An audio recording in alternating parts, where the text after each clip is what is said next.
kisi-kisi program prakerja tahun depan saat ganti presiden ya.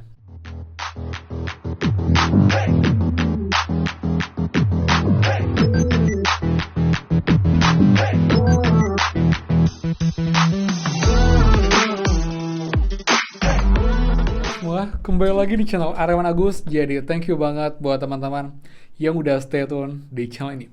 Dan teman, sekarang kita akan bahas mengenai program bantuan kartu prakerja. Karena juga banyak teman yang bertanya, Kak, bahas lagi dong program prakerja untuk tahun depan. Tahun 2024 bagaimanakah skemanya dan juga anggarannya, apakah sudah ada update? Apakah akan tetap sama dengan tahun ini atau akan berbeda lagi untuk skema di tahun 2024? Dan apakah ini pasti akan dilanjutkan? Jadi kita akan bahas semuanya. Jadi juga buat teman semua yang emang juga ingin tahu program prakerja, karena juga buat teman-teman KPM, baik KPM, PK, PNT, kalian pun juga bisa ikut dan juga bergabung di program prakerja, karena emang sekarang sudah nggak ada larangan untuk kalian ikut gelombang prakerja, karena emang sekarang yang dapat bantuan pun bisa untuk daftar dan juga lolos gelombang prakerja.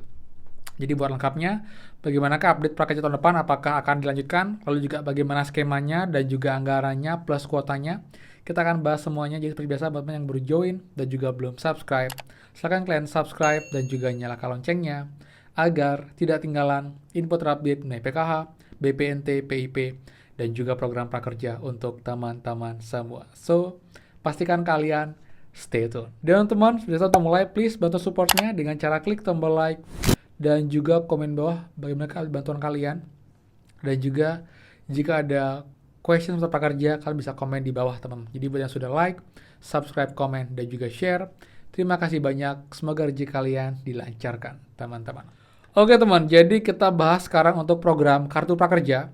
Ini adalah program pengembangan diri dari pemerintah yang sebelumnya saat pandemi jadi program semi bansos, dan sekarang infonya kembali ke skema normal, yaitu skema dengan pelatihan, itu pelatihan daring atau pelatihan online dan juga pelatihan offline atau luring teman-teman.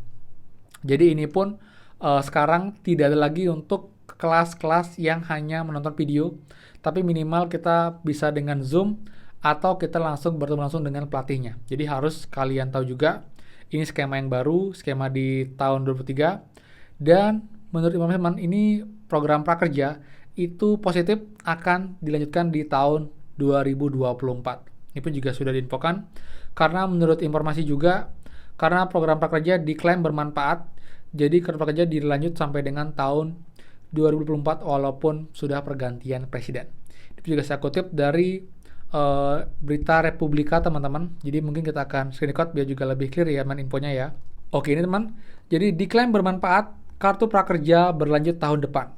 Nah, ini pun juga dari Erlangga ya, di mana pemerintah berkomitmen meneruskan program kartu prakerja akan tetap berjalan pada saat pergantian kepemimpinan seusai pemilihan umum tahun 2024 mendatang. Hal ini mengingatkan program pemerintah ini memberi pelatihan dengan skala besar. Menteri Koordinator Bidang Perekonomian Airlangga Hartarto mengatakan, sebelum ada prakerja, pelatihan dari seluruh kementerian lembaga hanya berjumlah sekitar 870.000 orang per tahun. Pada 2045, diproyeksikan jumlah tenaga kerja Indonesia akan mencapai 233 juta orang. Berdasarkan data dari IT Kearney 2023, disebutkan bahwa 5% tenaga kerja Indonesia perlu dilatih. Hal ini berarti bahwa terdapat sekitar 117 juta tenaga kerja Indonesia yang perlu dilatih untuk mencapai target tersebut. Ujarnya dilansir dari laman resmi Kementerian Koordinator Bidang Perekonomian Jumat 24 November kemarin, jadi masih baru nih ya. Erlangga mencatat saat ini jumlah penerima manfaat kartu prakerja sebanyak 17,5 juta. Jumlah penerima prakerja saat ini masih relatif kecil jika dibandingkan dengan kebutuhan pelatihan semua tenaga kerja. Namun, prakerja terbukti sebagai initial effort berskala besar, menggunakan mekanisme pasar dan inklusif. Prakerja berkolaborasi dengan berbagai pihak pemerintah dan swasta untuk mewujudkan hal ini, ucapnya. Pemerintah telah mendirikan sentra digital di KIK, Nongsa, Batam, serta Apple Academy. Kemudian ada pula program Kampus Merdeka yang salah satunya bekerjasama dengan IBM Academy yang menawarkan kelas pembelajaran hybrid cloud dan artificial intelligence. Pemerintah sudah mengeluarkan super deduction tax karena kami tidak bisa bergerak sendiri, melainkan perlu kerjasama dengan swasta, ucap Erlangga. Akan tetapi, pusat pelatihan tersebut mempunyai kapasitas atau kuota yang terbatas, sedangkan kalau di prakerja, sudah bisa melatih jutaan secara daring. Hal itu sejalan untuk merespon tren kerja hybrid.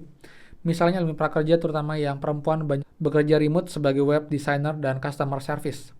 Terkait skill first policy yang menekankan bahwa pendidikan atau gelar itu penting, tapi pengembangan kemahiran adalah yang utama untuk dapat bekerja dengan baik di tempat kerja. Oke, jadi intinya adalah dari respon yang positif, iklan positif, program ini dilanjutkan di tahun 2024. Nah, kemudian nih dia, kisi-kisi program prakerja tahun depan saat ganti presiden ya. Nah, jadi juga dimasukkan juga oleh Bapak Erlangga yang menegaskan program prakerja akan tetap berlanjut pada tahun depan meski nantinya ada pergantian presiden. Diketahui Erlangga mendapatkan mandat untuk merealisasikan kartu prakerja secara langsung dari Pak Presiden Joko Widodo sejak 2020. Program prakerja akan berlanjut. Infonya tanggal 16 Juni kemarin.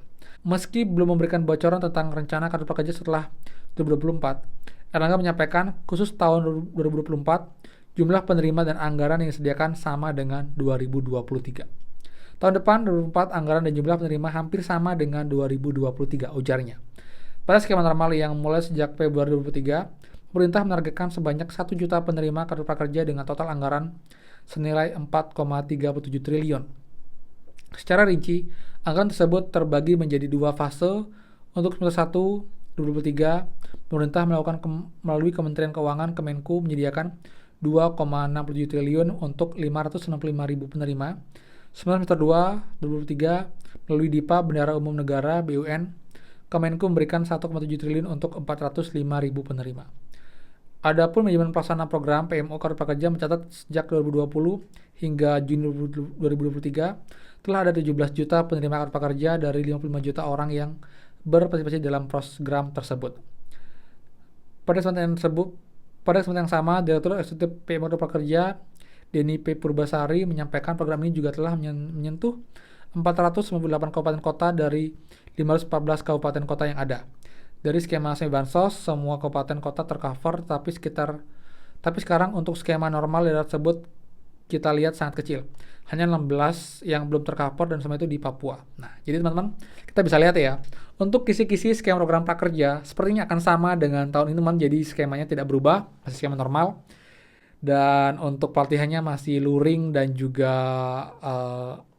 daring. Jadi ada yang online berupa Zoom dan juga offline berupa ketemu langsung tatap muka, teman-teman. Jadi ini juga kita bisa lihat jumlahnya akan sama. Jadi mungkin banyak teman-teman yang bilang lebih enak program tahun lalu dengan adanya kelas video karena lebih fleksibel.